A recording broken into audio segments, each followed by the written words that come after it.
अस्सलाम वालेकुम नाज़रीन, आप देख रहे हैं प्रोग्राम दो टोक। मैं हूं किरण नाज़। कायदे आज़म की 1000 कोशिशों के बावजूद पाकिस्तान के वजूद में आने के बाद से यहाँ एक नहीं दो पाकिस्तान है। एक अमीर और ताकतवर का पाकिस्तान है, दूसरा गरीब और कमज़ोर का पाकिस्तान है। किसी ने नया पाकिस्तान बनाया तब भी यहाँ दो पाकिस्तान थे, किसी ने पुराना पाकिस्तान वापस लौटाया तब भी यहाँ दो ही पाकिस्तान थे। एक पाकिस्तान वो है जहाँ ताकतवर को कत्ल करके भी कोई डर और खौफ नहीं होता। ये कानून के ताबे नहीं होते बल्कि कानून इनके ताबे नज़र आता है। इसके साथ इंसाफ नहीं किया जाता बल्कि इसके इशारे पर इंसाफ किया जाता है। ये असेंबली में है, हुकूमत बनाने और तोड़ने वालों में है, निज़ाम मुमलिकत चलाने वालों में है, कानून के रखवालों में, मईशत चलाने वालों में है, टीवी पर बैठकर बड़े बड़े भाषण देने वालों में है। दूसरी तरफ गरीब और कमज़ोर का पाकिस्तान है। ये वो पाकिस्तान है जहां कमज़ोर अदालतों के धक्के खाता है, पुलिस स्टेशंस के चक्कर लगाता है, इंसाफ के लिए कभी एक दर कभी दूसरे दर जाता है। इसको बराबरी तो दूर की बात, बुनियादी हुकूक तक मैसर नहीं होते। 3 रोज़ पहले कराची में खातून कार सवार ने बाप बेटी को गाड़ी से उड़ाया, कुचला और फिर मार डाला। कई को ज़ख्मी भी किया। लेकिन फिर जो हुआ वही हुआ जो हमेशा यहाँ होता आया है। मुल्ज़िमात निताशा को थाने तो ले जाया गया लेकिन सलाखों के पीछे फिर भी नहीं डाला जा सका। मुकदमे में इंतहाई कमज़ोर दफात शामिल की गई। शहर के बड़े सरकारी अस्पताल में एक वार्ड तैयार किया गया, नताशा को वहाँ पहुँचाया गया। वकील ने अदालत को बताया मुल्ज़िमा नताशा एक नफ्सियाती मरीज़ा हैं और गुज़िश्ता 5 साल से ज़ेरे इलाज हैं। जहनी हालत उनकी ऐसी नहीं है कि उन्हें अदालत में पेश किया जाए। ऐसे मरीजों को उमूमन आइसोलेशन वार्ड में रखा जाता है, इसलिए मौक्किला को ज़मानत दी जाए। वकील के इस मौक़िफ़ पर मोहर सख्त करने के लिए पुलिस भी फिर पीछे नहीं रही। तफ्तीशी ऑफिसर ने एक आर्जी मेडिकल रिपोर्ट जमा करवाई जिसमें बताया कि डॉक्टर्स के मुताबिक नताशा की हालत ऐसी नहीं है कि उसे अदालत में लाया जाए। 7 करोड़ की गाड़ी जो सड़क पर चला रही थी उसे अदालत में नहीं लाया जा सकता था उसकी दिमागी हालत की वजह से, इसलिए अस्पताल में दाखिल कर लिया गया। ये खबर नाज़रीन मीडिया पर रिपोर्ट हुई तो सोशल मीडिया पर अवाम भड़क उठे। एक भरपूर मुहिम चलाई गई जिसके बाद नई और हतमी मेडिकल रिपोर्ट सामने आई।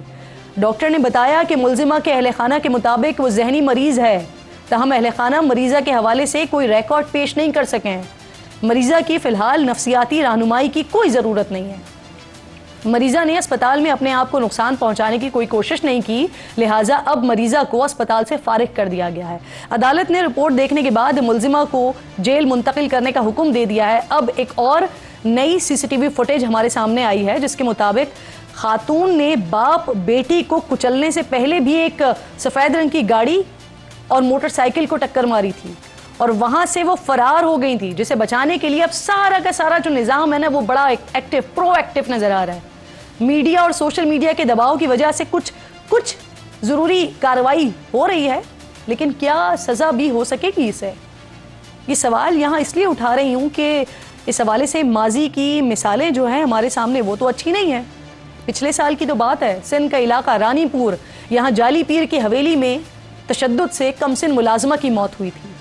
मीडिया में खबर आई तो पुलिस की दौड़ें लगीं, सियासी रहनुमाओं ने बड़े बड़े बयानात दागे, मुल्ज़िमान को केफर किरदार तक पहुंचाने का मुतालबा किया। पोस्टमार्टम रिपोर्ट में भी बच्ची पर तशद्दुद भी साबित हुआ, रेप भी साबित हुआ। पुलिस ने जाली पीर असदुल्ला शाह, पीर फयाज शाह, हिना शाह और इम्तियाज़ को गिरफ्तार किया। लेकिन अब अदालत में फातिमा की वालिदा ने हलफनामा जमा करवाया है कि बच्ची की जो मौत थी वो तबई मौत थी, मुल्ज़िमान बेगुनाह हैं। बज़ाहिर अब ऐसी कोई वजह ही नहीं नज़र आती कि जिसकी वजह से मुल्ज़िमान को कोई अंदर रख सके। लेकिन बच्ची के वालिद का जो बयान है ना वो न सिर्फ कानून बल्कि पूरे माशरे के मुंह पर एक जोरदार तमाचा है। वकीला यो जो जारी सब कुछ यो अचे छो तो सामू मिले न तो बाबा मां तव्हांजो वकील आहियां। कल्ह बि असां वियासीं अचे मिले हा न असांजो वकील आहे त साम्हूं त मिले न। ॿियो हाणे जेको केस आहे असां लीगल एड सोसाइटी वारनि खे ॾिनो आहे ऐं उन्हीअ में सिर्फ़ु कनासरो साहिबु निकिरंदो, छो त उन 30 लख वरिता आहिनि। ऐं इहो बि असांखे चई त मज़हर मॉडल में जेको मालिक आहे सरवर मेमन उन्हीअ वटि तव्हांजी अमानत पई अथव, तव्हां वञी उहा खणो ॼण त ठाह थी वियो आहे, चाहे त फ्री आहिनि, कुझु बि कोन्हे। तो यानी ये साबित हुआ कि आपके पास ताकत है, आपके पास पैसा है, तो फिर आपका कोई कुछ नहीं बिगाड़ सकता। और अगर सारे गवाह, सारे हालात भी आपके खिलाफ हो ना, तब भी मेडिकल रिपोर्ट का सहारा तो मौजूद है ना। इस्लामाबाद में कत्ल हुई नूर मुकद्दम किसको याद नहीं है? उस केस का मुजरिम जाहिर जाफर अमरीकी शहरी इंतहाई तालीम याफ्ता शख्स, लेकिन उसके अहले खाना ने जाहिर को जहनी मरीज करार दिलवाने के लिए क्या कुछ नहीं किया। थेरेपी वर्क्स का सहारा लिया, जाहिर को कभी व्हील चेयर पर लाया गया, कभी स्ट्रेचर पर अदालत में पेश किया गया। शाहरुख जतोई केस, यहां भी मेडिकल का सहारा लेकर बचने की कोशिश की गई थी। पुलिस ने पहले शाहरुख जतोई को नाबालिग करार दिया। केस को इंसदादे दहशतगर्दी अदालत में चलाने के बजाय बच्चों की अदालत में चलाने के लिए दीगर मुल्जिमान से अलग किया। मेडिकल रिपोर्ट में भी 18 साल से कम उम्र करार दिलवाने की कोशिश की, लेकिन जब खबर आई मीडिया पर, सोशल मीडिया पर लान तान का आगाज हुआ, तो फिर नया मेडिकल बोर्ड बना जिसने शाहरुख जतोई के 6 एक्सरे, दांतों और बालों का टेस्ट किया और फिर अदालत को बताया कि मुल्जिम न सिर्फ बालिग है बल्कि उसकी उम्र भी 18 से 21 साल के दरमियान है। ये तो नाज़रीन सिर्फ चंद मिसालें हैं। यहाँ ऐसे कई केसेस हैं जहाँ रियासत का, कानून का मजाक उड़ाया जाता है, धज्जियाँ बिखेरी जाती हैं और इसमें पुलिस से लेकर वकील तक, डॉक्टर तक सारे किरदार मशकूक नजर आते हैं। अब बस उम्मीद ही की जा सकती है कि नताशा केस में ऐसा ना हो, मुल्जिमा को कानून के मुताबिक सजा और मकतूलीन को इंसाफ दिया जाए, वरना हमें मालूम है कि ताकतवर का बच्चा जैसे ही कोई जुर्म करता है तो सारा निजाम मिलकर उसे या पागल करार देने की कोशिश करता है या कम उम्र साबित करने की कोशिश करता है। लगता ऐसा है कि उसे सख्त सजा से बचाया जा सके और आखिर में मजलूम खानदान को धमकाने और पैसों से खरीदने के ऑप्शंस भी आजमाए जाते हैं। ऐसा लगता है कि ताकतवर का गुंडागर्दी मचाना, कत्ल गारतगरी करना, किसी की जान ले लेना इनका बुनियादी हक है और फिर इन्हें बचाना जो है ना, वो हमारा आईनी और कानूनी फर्ज बन जाता है। आज लाहौर में भी एक ऐसा ही दिल दहला देने वाला वाक़या आया है सामने, जहां दोस्त ने चंद पैसों के लिए अपने दोस्त की बेटी को अगवा किया और उसके बाद कत्ल कर दिया। पुलिस के मुताबिक मुल्जिम काशिफ ने 5 साला फजर को अगवा किया और उसी रोज़ कत्ल करके उसकी लाश को जंगल में फेंक दिया। इस दौरान काशिफ बच्ची के वालिद राशिद से मुसलसल तावान भी तलब करता रहा और फिर खुद ही दोस्त बनकर वालिद के साथ बच्ची की तलाश करता रहा। ये वाक़या बिल्कुल मुझे ज़ैनब का वाक़या याद दिला देता है कि जहाँ पर इमरान भी इसी तरह से घर वालों के साथ मिलकर ज़ैनब को तलाश कर रहा था ताकि उस बदबख्त पर किसी का शक ना जा सके। बहरहाल पुलिस नंबर ट्रेस करके मुल्जिम काशिफ तक पहुंची, जिसकी निशानदही पर जंगल से पुलिस को अब तक लाश तो नहीं मिल सकी है, लेकिन जाए वक़ुआ से हड्डियां मिली हैं, बाल मिले हैं और कुछ कपड़े मिले हैं, जिन्हें फोरेंसिक के लिए लैब भिजवाया गया है ताकि तस्दीक हो सके कि ये हड्डियां और बाल बच्ची के हैं या नहीं है। बच्ची के जिस्म के बारे में शुबा जाहिर किया जा रहा है कि उसे जानवरों ने न नोच लिया हो। इस सारे मामले पर बात करने के लिए मेरे साथ प्रोग्राम में मौजूद हैं इस वक्त फजर के वालिदैन। बहुत शुक्रिया आपका कि आप इतने मुश्किल वक्त में इस वक्त प्रोग्राम में मेरे साथ मौजूद हैं। मैं चाहती हूँ कि आपकी आवाज़ जो है वो इक़्तिदार के ऐवानों तक जाए ताकि आपकी बच्ची को इंसाफ दिलवाने की हम कोशिश कर सकें। कब लापता हुई थी बेटी, कैसे पता चला आपको, और तस्दीक कब हुई कि कत्ल हो गई है फजर?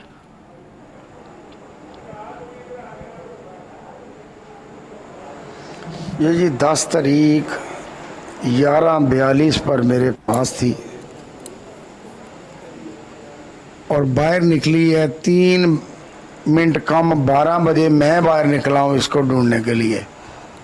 मैंने अपनी बच्ची को बोला कि इधर बाहर देखो, आ जाएगी। बुखार उसको था। ये मेरे घर के सामने एक छोटी सी ना एक ईंटों की बनी हुई जगह थी जिसके ऊपर बैठी है। बस वहाँ से मेरी बच्ची जो है ना गुम हो गई। इधर उधर ढूंढा, घरों में पता किया कि किसी के घर ना हो, आ जाएगी, इधर हो, सो गई होगी, अभी आ जाती है। नहीं मिली। मैं बच्ची का नाना हूँ, ये उसकी माँ मेरी भांजी और बाप भी मेरा भांजा है, एक बहन की तरफ से ये, एक की तरफ से वो है।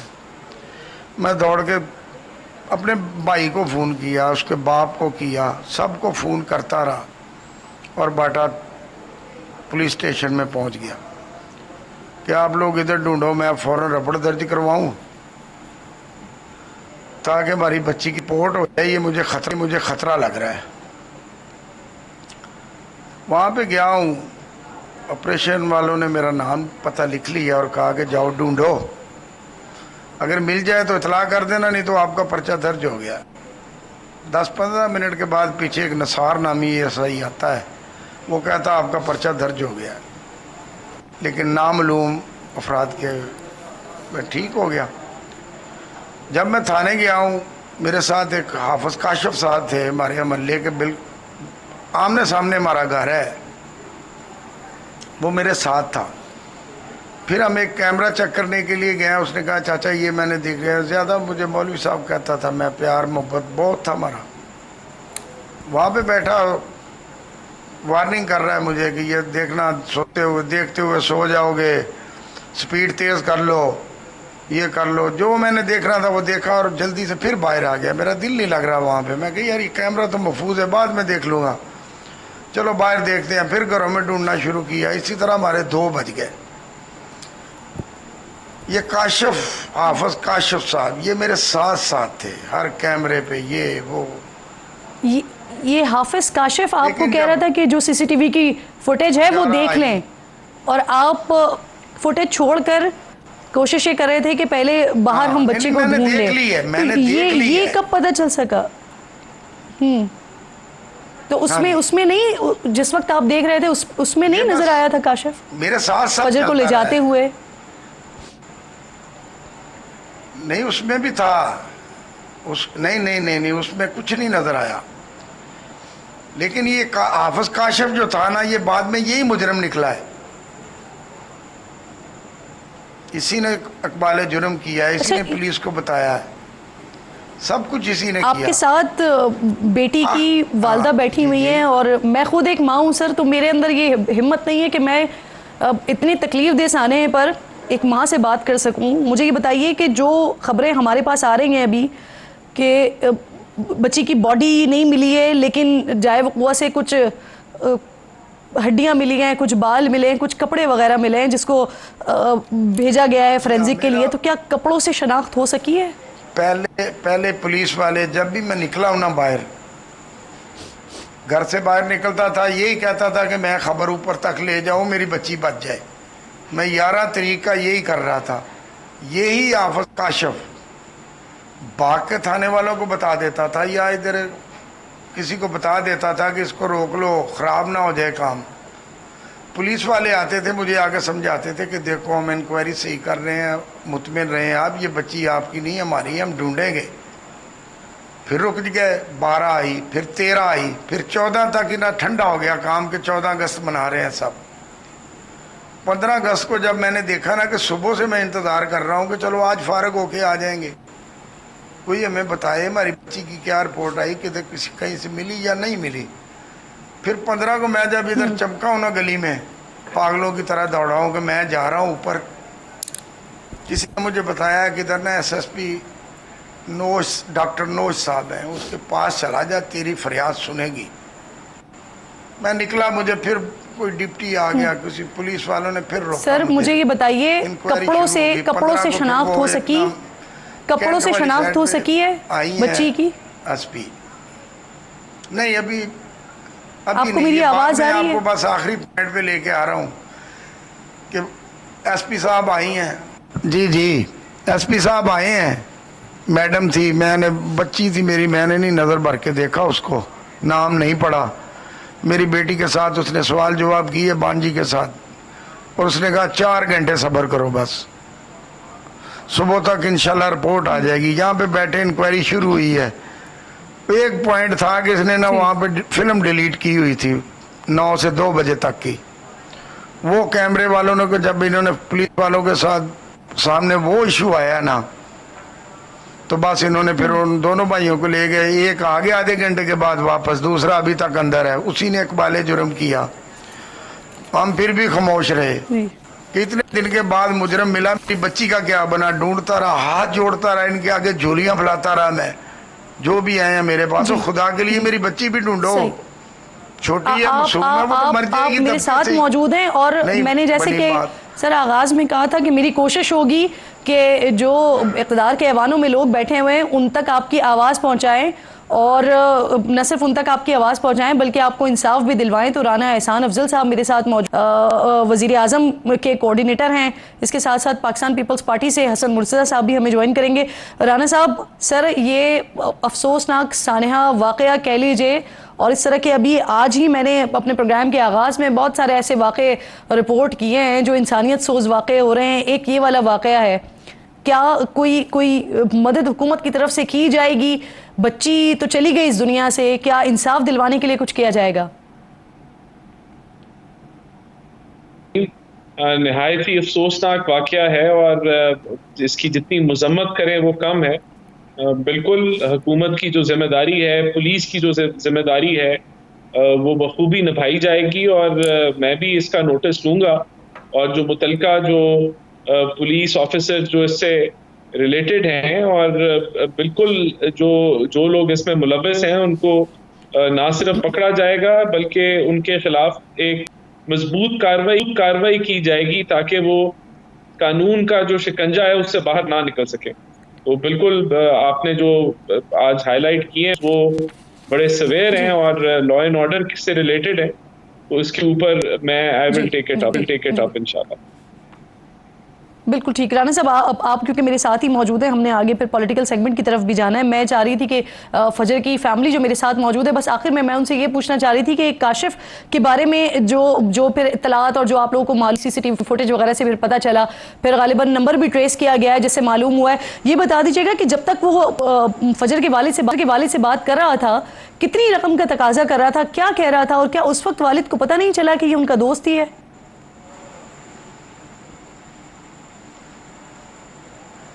देखो जी, 10 की रात को 8:13 पे मेरे भांजे को पहली कॉल आई कि आपकी बच्ची की इंफॉर्मेशन मेरे पास है, 15 मिनट सब्र करो। 15 मिनट सब्र करने के बाद जब कॉल की तो फोन बंद हो गया। इनको फौरन दबाया कि थाने जाके उनको खबर दो। ये खबर सर मुझे ये बता दीजिए, कपड़ों से शनाख्त हो गई है? कपड़ों से शनाख्त हो गई है? सर मुझे ये बता दें, कपड़ों से शनाख्त हो गई है? कपड़ों से तो शनाख्त हो गई है, लेकिन जो मैं पैगाम पहुंचाना चाहता हूँ वो ये है कि लोगों ने मुझे आंखों में आंसू आ जाएंगे। मेरी बेटी भी पास बैठी है, बर्दाश्त नहीं होता कि इन्होंने हमें पहले तो कॉलर की रिपोर्ट 4 दिन के बाद आई है। इतनी सुस्ती से ये काम हुआ है कि कॉल आ गई, हम सुरखरू हो गए कि चलो अब हमारा मुजरम पकड़ा गया। पुलिस वाले बस यूं CDR ये वो निकलेगी, पकड़े जाएंगे, नहीं निकली। आखिर पे जब जो आखिरी धचका इन्होंने हमें दिया है, जिस पे हमें दुख हुआ है कि जब हमें कपड़े दिखाए गए ना, वो कपड़े साफ हैं, साबित हैं, खून लगा, मिट्टी लगी, अल्लाह जाने क्या लगा। वे दूर से देखें, हमें तो इन्होंने दिखाई नहीं, फिल्म ही नहीं दी, उसकी तस्वीरें ही नहीं दी। मेरी बच्ची के कपड़े साबित हैं, सलवार भी और कमीज भी। ये अगर कोई इंसान है तो सुन ले कि मेरी बच्ची के एक इंच के टुकड़े मिले हड्डियों के, गोश्त नहीं मिला। सर के बाल ऐसे उतारे हुए हैं जैसे कट लगा के मुर्द खाने में उतारे जाते हैं, पूरी टोप है उसकी। मेरी बच्ची के कपड़े पूरे साबित हैं। वो कैसे जानवर थे, इतने समझदार पढ़े लिखे कि उन्होंने पहले मेरी बच्ची के कपड़े उतारे, फिर खा के खून से लथपथ करके रख दिए। मेरा यही सवाल है इस इंसानियत के नाते से, हुसैनियत को पूछता हूँ, कोई है कि सब यजीदियत के मानने वाले क्यों नहीं देखा गया? ऐसी रिपोर्टें, ऐसी समझ में नहीं आया। मेरी बच्ची इन लोगों ने डिले करके मरवा दी। सर मैं ये यजीद का बच्चा मेरे साथ था। आप लोग साथ मौजूद थे, जो आप बात कर रहे हैं, ये वाकई खौफनाक बात है। आप लोग बहुत शुक्रिया, आप इस मौके पर आप प्रोग्राम में साथ मौजूद हैं, अपनी बात एटलीस्ट रख रहे हैं ताकि न सिर्फ पाकिस्तानी अवाम को बल्कि हमारे हुक्मरानों तक को ये बात पता चल सके कि आप किस कर्ब से, किस तकलीफ से गुजर रहे हैं। और राना साहब, ये जो वो बात कर रहे हैं, यानी वो कह रहे हैं कि उनको कपड़े भी साबुत मिले हैं और बालों के हवाले से जो बात हो रही है या जिस्म की हड्डियों के हवाले से जो बात हो रही है, तो वो कह रहे हैं बाल भी ऐसा लग रहा है कि जैसे काटे हुए हैं, वो नोचे हुए बाल नहीं लग रहे हैं। तो क्या उनकी बातों से ऐसा लग रहा है कि पुलिस किरदार भी सारे मामले में मशकूक हो रहा है? राना साहब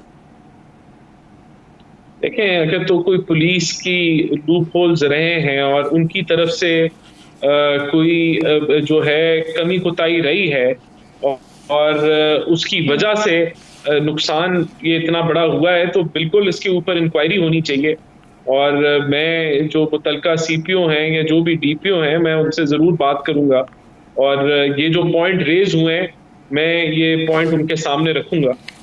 और देखें, बहुत ही अफसोसनाक वाकया है। फिर मैं कहूंगा कि इसकी जितनी मजम्मत करें कम है, और एटलीस्ट गवर्नमेंट की तरफ से कोई बिल्कुल ठीक सर, क्योंकि एहसान साहब हसन मुर्तज़ा साहब भी साथ मौजूद थे और गालिबन उठकर चले गए हैं। शायद उन्होंने सुना नहीं कि हम किस टॉपिक पे बात कर रहे थे, वरना यकीनन वो कुर्सी छोड़कर ना जाते, वो इस तरह से नाराज़ ना होते, क्योंकि जिस टॉपिक पे हम जिस तकलीफ दे इशू पर बात कर रहे थे, शायद ये सारा पाकिस्तान ही इसको सुन रहा होगा और इस तकलीफ को महसूस करा होगा। तो मैं हसन मुर्तज़ा साहब से गुजारिश करूंगी कि अभी भी आपके घर पर सेटअप पूरा लगा हुआ है, क्योंकि आपने कमिटमेंट की थी, तो मैं आपसे कहूंगी कि प्रोग्राम में आ जाएं, ज्वाइन कर लें हमें, क्योंकि आम रूटीन में अगर आप नाराज़ होकर जाते तो हम यकीनन आपसे माजरत भी कर लेते, लेकिन ये तकलीफ दे सिचुएशन थी बहुत ज़्यादा। मैं चाह रही थी कि इसमें आपका कमेंट ज़रूर शामिल होता।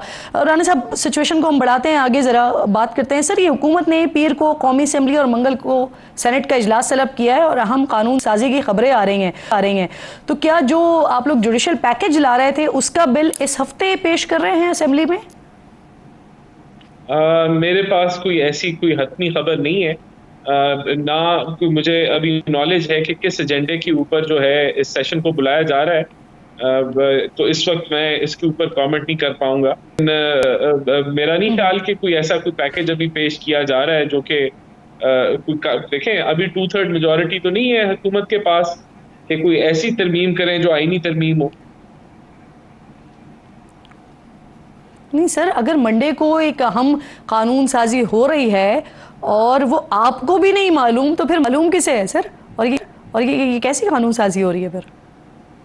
देखिए, मैं तो पीएम हाउस का हिस्सा हूँ और पीएम ऑफिस का, तो मेरे पास असेंबली की जो कार्रवाई के मुताबिक अभी कोई ऐसी इंफॉर्मेशन नहीं है कि जिस पर मैं कमेंट कर सकूं। लेकिन मैं दुराने प्रोग्राम पता करने की कोशिश करता हूं कि किस चीज़ के ऊपर जो है ये सेशन मंगवाया जा रहा है, लेकिन मेरे पास अभी करंटली ये नॉलेज नहीं है। और सर, हमारे पास जो इत्तलात आई उसके मुताबिक कल बिलावल भुट्टो साहब से मिले और उन्हें कानून साजी पर एतमाद में लिया था, तो क्या उन्होंने यकीन दहानी करवा दी है इस हवाले से? ये इत्तलात हैं आपके पास, ये खबर है आपके पास, कंफर्मेशन इसकी? नहीं, मुझे ये पता है कि बड़े अच्छे जो है वो कानून साजी के लिहाज से, तो मुझे नहीं पता कि कितनी बातचीत हुई है। जो मुझे पता है वो ये है कि बिलावल भुट्टो साहब के साथ बिजली के ऊपर बात हुई, दीगर जो हमारे कोalition के इश्यूज चल रहे थे उनके ऊपर बात हुई, ज्यादा राब्ता और कमेटीज के थ्रू अपने इश्यूज को रिजॉल्व करने के ऊपर बात हुई, और उसके ऊपर वो मुतमईन थे और प्राइम मिनिस्टर ने रीइंफोर्स किया कि उनकी सपोर्ट कितनी अहम है, और उन्होंने भी कहा कि वो हमें सपोर्ट जो है वो मिलेगी हर लिहाज से। तो वो लेकिन कानून साजी के लिहाज से मैं आपको कंफर्म नहीं कर सकता कि कल कोई बातचीत हुई थी या नहीं। और सर, ये भी सुना कि शायद पीपल्स पार्टी ने इस मुलाकात में पंजाब के हवाले से अपने तहफ़्फ़ुज़ात भी सामने रखे हैं, तो सर क्या तहफ़्फ़ुज़ात हैं? और ऑब्वियसली फिर मुतालबात भी रखे होंगे सामने, तो क्या तहफ़्फ़ुज़ात और क्या मुतालबात हैं? नहीं, बहुत कोई इश्यूज नहीं थे पंजाब से रिलेटेड जो कोई कंसर्न हो जो उन्होंने शो किए हो, लेकिन जो हमारे दीगर बिजली के ऊपर एक बहस मुबाहिशा छिड़ा हुआ था उस पर बातचीत हुई, हमारे और जो रिलेटेड मैटर्स हैं, लेकिन ये कोई पंजाब रिलेटेड स्पेसिफिक कोई कंसर्न्स नहीं थे पीपल्स पार्टी के जो डिस्कस हुए। तो क्या सर अब क़यादत में ये तय पा गया है कि वज़ीर आला पंजाब और वज़ीर आला सिंध एक दूसरे पर बयानबाजी से रुक जाएंगे? देखिए, मेरे ख्याल से वो बयानबाजी की जरूरत नहीं है, और जो बयानबाजी हो भी रही थी वो अगर देखा जाए तो परफॉर्मेंस क्यों थी। बिलावल साहब कह रहे थे हमने अस्पताल बड़े ज्यादा बना दिए हैं, हम आपको दिखाएंगे, और अवाम की रिलीफ पे बात हो रही थी। तो अगर इस तरह की बयानबाजी है तो करप्शन तक का कह दिया था ना, करप्ट तक कह दिया था सर। जी, देखिए, मेरे ख्याल से ये अब सिलसिला रुक जाएगा और हमें जो है वो पॉजिटिव मुल्क के एक आम आदमी के मफादात को फोकस करना चाहिए, उसी पे ही फोकस रहेगा। बजाय कि हम जो आज़ाद हैं सूबे अपने मामलात को आगे ले जाने के लिए अपने डेवलपमेंट फंड को जिस तरह मर्जी वो खर्चें, उसके ऊपर फिर हमें कमेंट करने की जरूरत नहीं है। मेरे ख्याल से ये रुक जाएगा अब इस मुलाकात के बाद। ये जो तनकीद है एक दूसरे पे जो बिला वजह है, चलिए ठीक है, यानी तय ये पा गया है बस। ठीक है, जो तनकीद हो रही है के ऊपर कमेंट्स हो रहे थे अब वो नहीं होंगे। अब राना साहब आप साथ ही मौजूद हैं सर, अहम बातें करनी है, कुछ पीटीआई के हवाले से भी आपसे बात करनी है। एक छोटा सा ब्रेक लीजिए नाज़रीन, ब्रेक के बाद वापस आते हैं।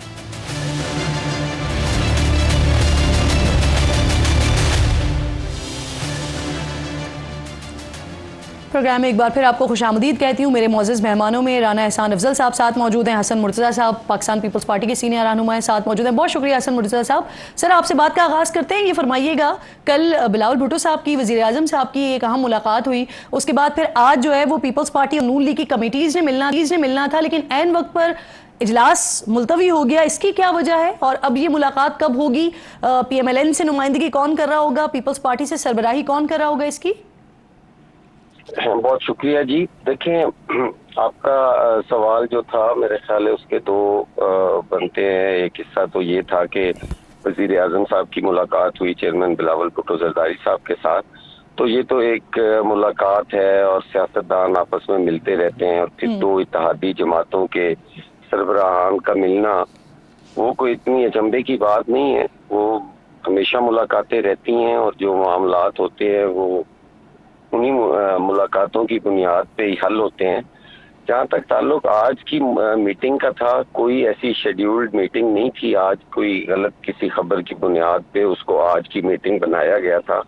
एक्चुअली ये कल से ही संडे की थी। 2 बजे लाहौर गवर्नर हाउस में हमारी कमेटीज मिल रही हैं। पाकिस्तान पीपल्स पार्टी की कमेटी को हेड कर रहे हैं राजा परवेज अशरफ साहब, साबिक प्राइम मिनिस्टर ऑफ पाकिस्तान, वो कर रहे हैं। और मेरे ख्याल में दूसरी जानिब से इसाक डार साहब हैं, वो उसको हेड कर रहे हैं। और जो छोटे मोटे इश्यूज होते हैं वो उस कमेटी के जरिए ये हर 15 दिन के बाद मीटिंग होती है, कमेटी मीट करती है और उसमें वो बातचीत होती है उन मामलात पे जो भी कोई मुतनाज़ा या कोई तहफ़्फ़ुज़ात। सर यकीनी तौर पर ये मुलाकात या जो कल वाली मुलाकात हुई या अब जो आप आने वाली बता रहे हैं और गवर्नर हाउस में आप बता रहे हैं, तो ये मुलाकात पंजाब के मामलात पर होगी। तो पंजाब में पीपल्स पार्टी के बेसिकली मुतालबात हैं क्या? कौन से ऐसे वादे हैं जो हुकूमत पूरे नहीं कर रही या काम नहीं हो रहा उन पर?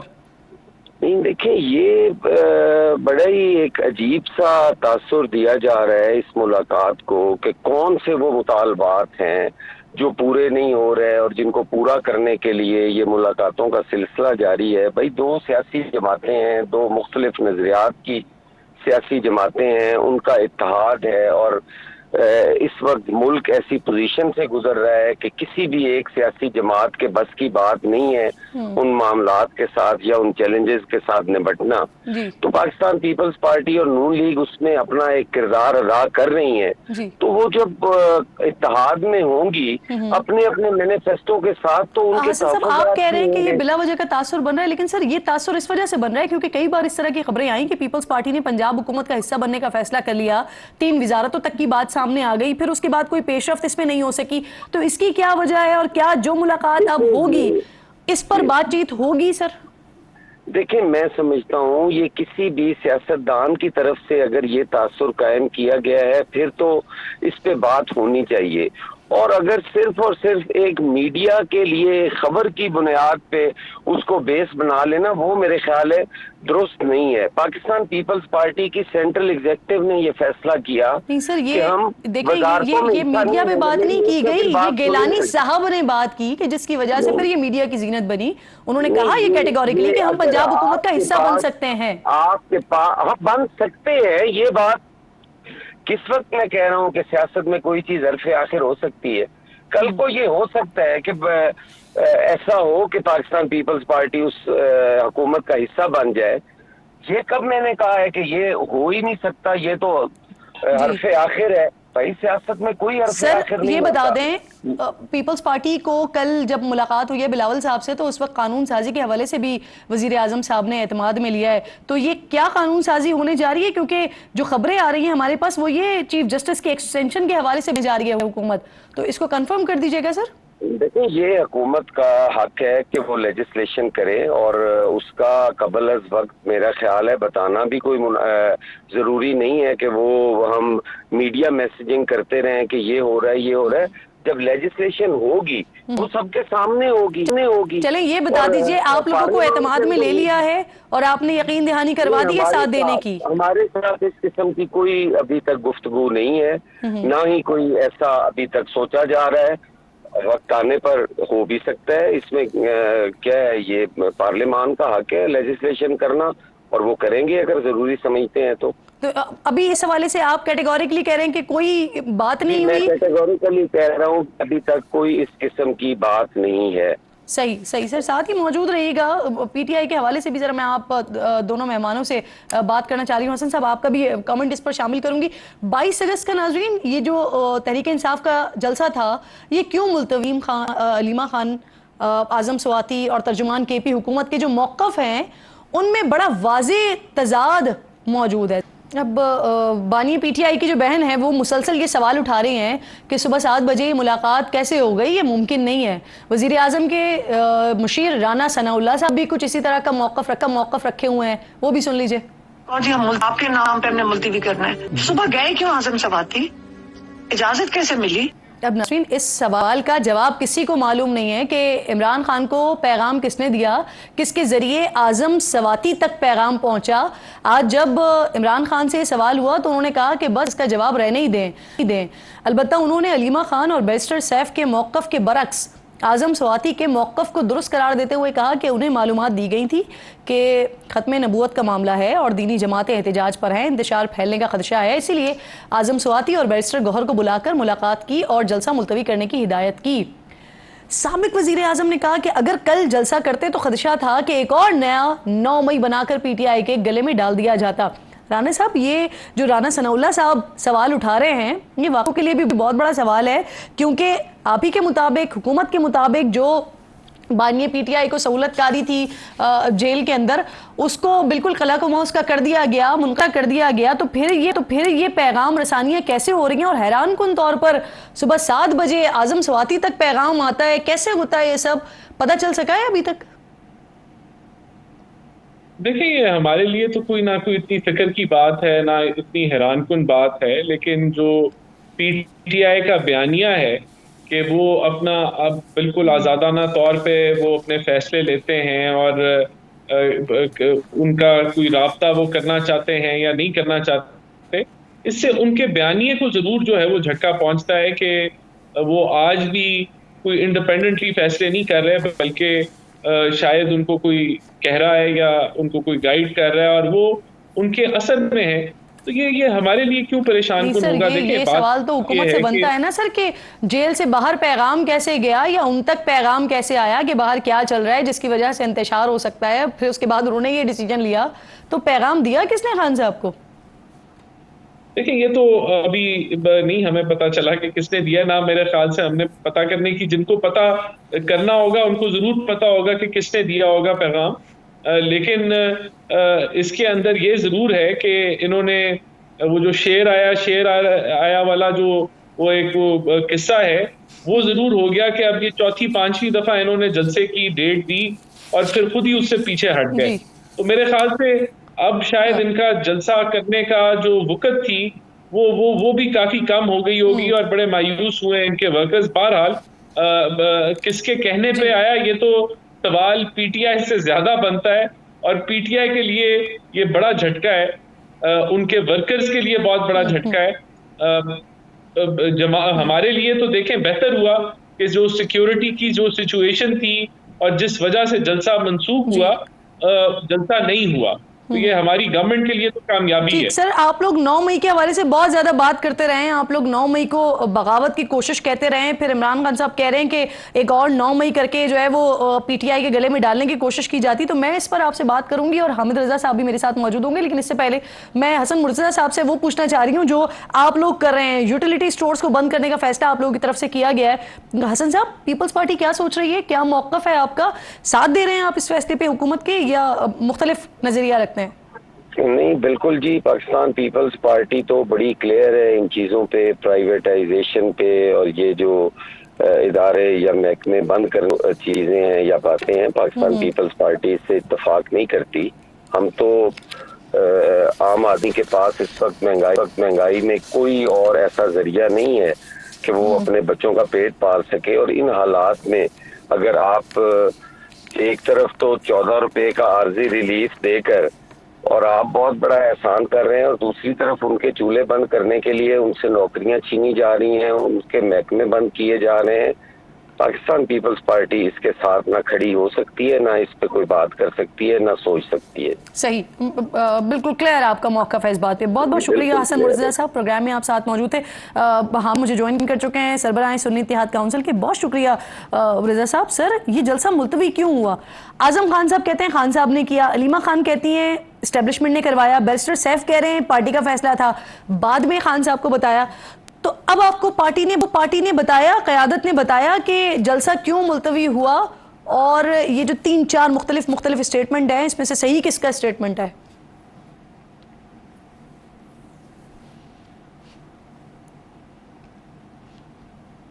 के अंदर खुद मैं शामिल था, बहुत सारी चीजें वहां पर तय पाई थी, और मुझे कल एग्जम्पशन दी गई थी कि सुप्रीम कोर्ट में हियरिंग की वजह से मैं जलसागाह में लेट पहुंचूंगा। मैं सुबह 10 बजे से लेके रात शाम 7:30 बजे तक कोर्ट रूम में मौजूद था, और वहां पर चूंकि मोबाइल फोन और हर चीज बंद थी, तो इसलिए मेरे पास at that time information available नहीं थी।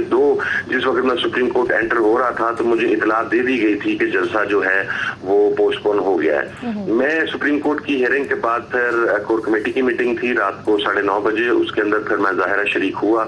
वहां पर जो बात तफसीली तौर पर रखी गई है वो यही है कि इमरान खान साहब ने खुद बुलवाया था आजम सवाती साहब को और चेयरमैन बैरिस्टर गौहर साहब को, और फिर इमरान खान साहब को जो चीजें बतलाई गई थी उससे पहले जो उनको इन्फॉर्म किया गया था रिगार्डिंग सर्टेन सिचुएशन कि मजहबी जमातों के लोग वहां पर मौजूद हैं, खत्म नबूवत का मसला है, एक मामले की हसासियत है, और सेकेंडली तो खुदा न खास्ता अगर कोई ऐसा एक्ट हो गया जिसके अंदर बैकलैश आए या कोई कैजुअलिटीज हो जाए, अल्लाह ना करे, तो उस सूरत के अंदर एक नया 9 मई जो है वो सामने आ सकता है। तो मुल्क को किसी भी डिस्टर्बेंस से बचाने के लिए और इस तमाम सूरत हाल से निकलने के लिए ये इमरान खान साहब का फैसला था।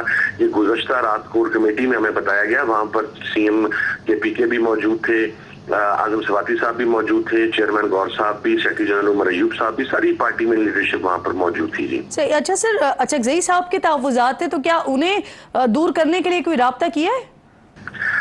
मैं चूंकि आधा घंटा लेट इजलास में पहुंचा, उससे पहले मेरा ख्याल है कि बात हो चुकी थी उस हवाला से, लेकिन पाकिस्तान तहरीक इंसाफ ने ये फैसला किया था कि वो तमाम इत्तेहादियों को इस मामले में एतमाद में लेंगे। सर, एक और बड़ा $1 मिलियन सवाल ये कि जो पैगाम था वो खान साहब तक किस तरह पहुंचा, किसने भेजा? इस सवाल का जवाब हमें अभी तक नहीं मिला। कोई कहता है पैगाम वजीर आला ने दिया, कोई कह रहा है किसी खास तरफ से उनको पैगाम मिला, तो बेसिकली पैगाम मिला कहाँ से? एक तो इमरान खान साहब ने खुद इस बात की वजाहत कर दी, आज उनकी जो मीडिया टॉक हुई है उसके अंदर उन्होंने वजाहत कर दी है। जब उनसे पूछा गया कि आपने किस तरह आजम सवाती साहब को बुलाया या किसी ने आपको बताया, तो इमरान खान साहब ने उस सवाल का जवाब नहीं दिया और मुस्कुराते हुए कहा कि इसे रहने दें।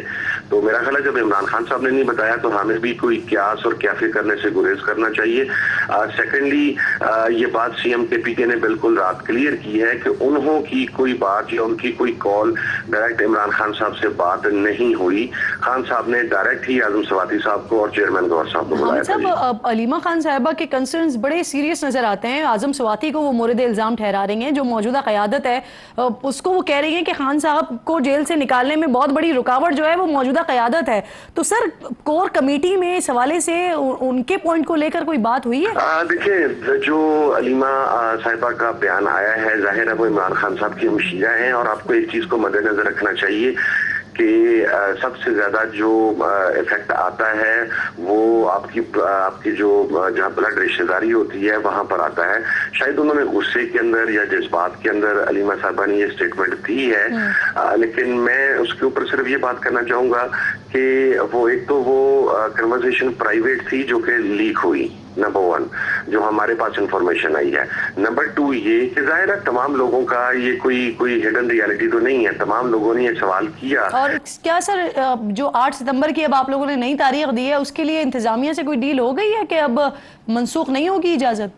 अच्छा देखिए, मैं आपको एक बात अर्ज करूँ कि it's not about the confirmation deal और समथिंग लाइक दैट। ये रात भी मामला वहाँ पर डिस्कस हुआ था। बात ये है कि चूंकि जब आप खान साहब ने बुला के बताया और बाद में नजर के अंदर जो हालात भी नजर आ रहे थे वो आपके सामने थे, और खान साहब को जो भी जहां से भी जिसने ब्रीफ किया, तो खान साहब ने तो वसी तर मुल्की मुफाद के अंदर ये फैसला किया, क्योंकि वो अपने वर्कर्स के बारे में बहुत टची हैं कि ऑलरेडी जब भी वो अपने वर्कर्स को हरासगी के बारे में सुनते हैं, उनकी जेल के बारे में सुनते हैं, तो चूंकि मेरी काफी मुलाकात हुई है खान साहब से, तो वो उस वक्त इंतहाई दुख और तकलीफ और कर्ब की टॉर्चर का या इस किस्म का तस्करा किया जाता है। तो ये तो उन्होंने फैसला किया ग्रेटर मुल्की कॉज के अंदर के मजहबी जमातें भी मौजूद हैं, खत्म नबूवत का मसला भी है, और खुदा ना खास्ता जो अनसीन फोर्सेज हैं उनकी वजह से को आपस में लड़ाई भी हो सकती है, या जो भी कुछ चीजों में बतलाई गई। तो ग्रेटर कॉज के अंदर उन्होंने इसे पोस्टपोन किया। इंतजामिया ने एनओसी जारी किया है, तो उन्होंने लास्ट टाइम भी जारी किया था, फिर last minute chief commissioner Islamabad की तरफ से वो एनओसी कैंसिल कर दिया गया।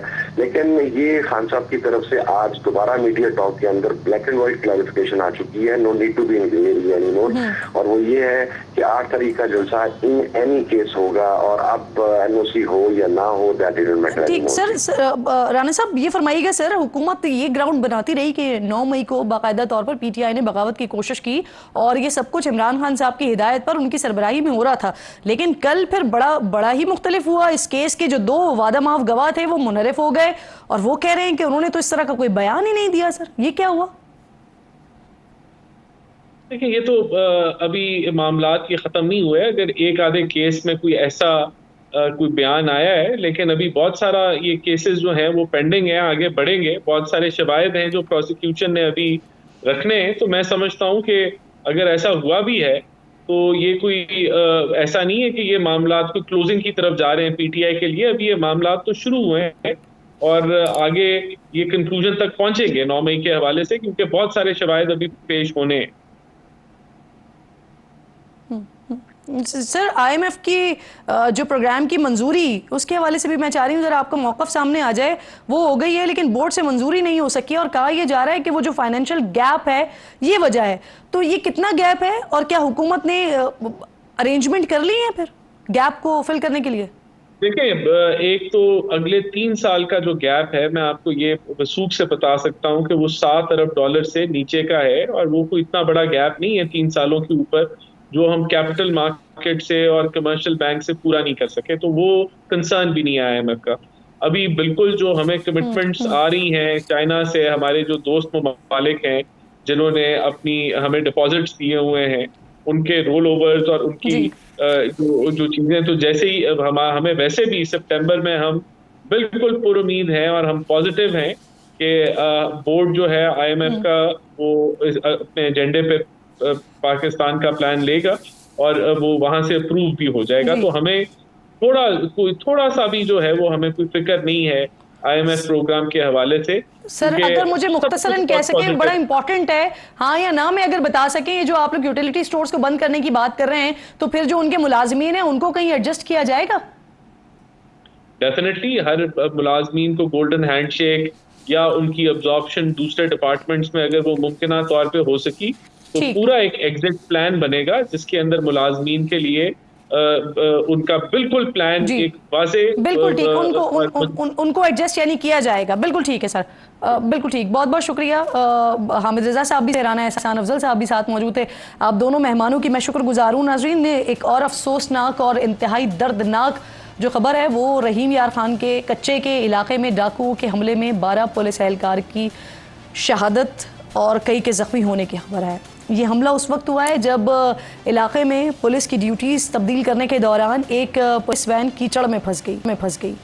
इस दौरान कच्चे के डाकुओं ने रॉकेट्स के साथ गोलियों की बौछार की। पुलिस मोबाइल तबाह हो गई, एहलकार शहीद हो गए। ये हमला कच्चे के डाकुओं की तरफ से अब तक का सबसे बड़ा हमला करार दिया जा रहा है। वाक़े के बाद रिवायती तौर पर हुकूमती वज़रा, सियासी क़यादत, इनकी तरफ से मज़म्मतों का सिलसिला तो आ रहा है। शरपसंदों से आहनी हाथों से निमटने की बात हो रही है, हमला और उसे बदला लेने के लिए आखिरी हद तक जाने की बात हो रही है, खून का बदला लेने तक चैन से नहीं बैठने के बयानात। वाक़े के बाद इस हमले से पहले वहाँ मौजूद पुलिस एहलकारों की एक दूसरे को दिलासे देने की जो वीडियो है ना, उसने पूरे सिस्टम का पोल खोल कर रख दिया है। पुलिस एहलकारों की इस वीडियो से लग रहा है कि वो काफ़ी देर से मदद का इंतज़ार कर रहे थे। जिनके प्यारे इस दुनिया से चले गए हैं वो भी बर वक्त मदद न पहुंचने की शिकायत कर रहे हैं।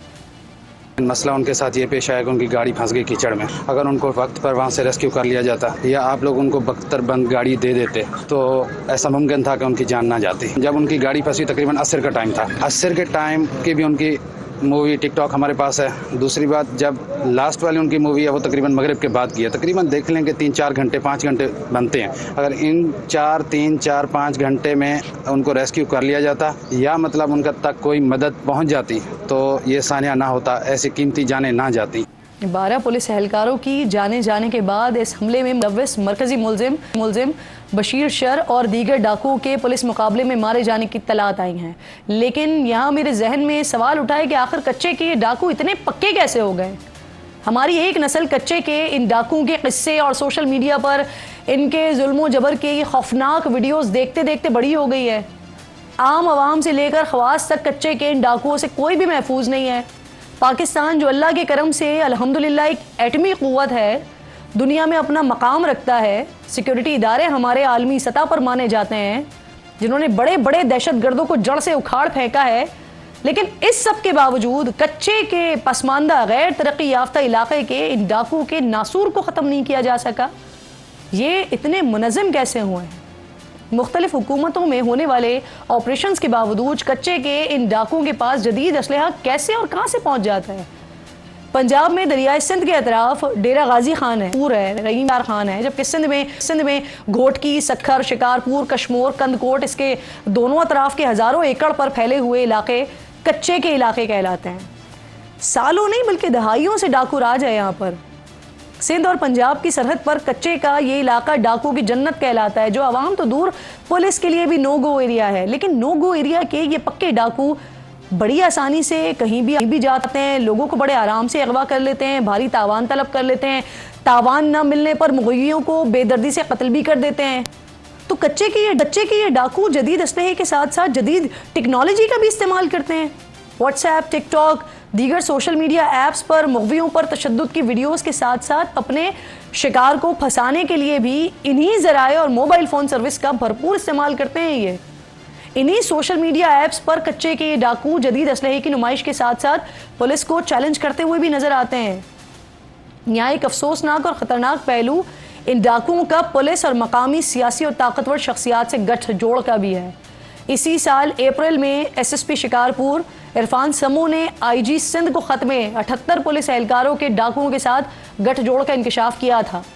शिकारपुर में तैनात रहने वाले साबिक SSP डॉक्टर रिजवान ने 2020 की एक रिपोर्ट में कच्चे के डाकुओं को हासिल सियासी पुष्टपनाही और हिमायत का दावा किया था। सितंबर 2023 में HRCP की रिपोर्ट में दावा किया गया था कि कच्चे के इलाके में अगवा बराए तावान के जरिए सालाना 1 अरब रुपए बटोरे जाते हैं। जून 2023 में कौमी असम्बली की कायमा कमेटी की ब्रीफिंग में पुलिस हुक्काम ने बताया था कि कच्चे के डाकुओं के पास वही असलहा है जो अमेरिका अफगानिस्तान में छोड़ कर गया था, और इस असलहे को चलाने की तरबियत डाकुओं को भारत से दी गई है। मुख्तलिफ रिपोर्ट्स जो आती हैं ना सामने, वो बताती हैं कि पंजाब के सरहदी इलाकों में कच्चे के वसी रकबे पर अमन व अमान की सूरत हाल बदतर है, मुसलसल ख़राब है। अक्सर इलाकों में तो लोग दिन के वक्त भी घरों से निकलते हुए खौफ महसूस करते हैं।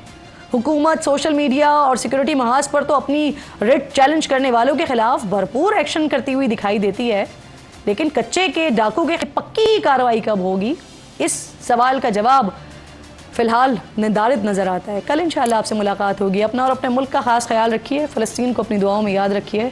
अल्लाह निगहबान।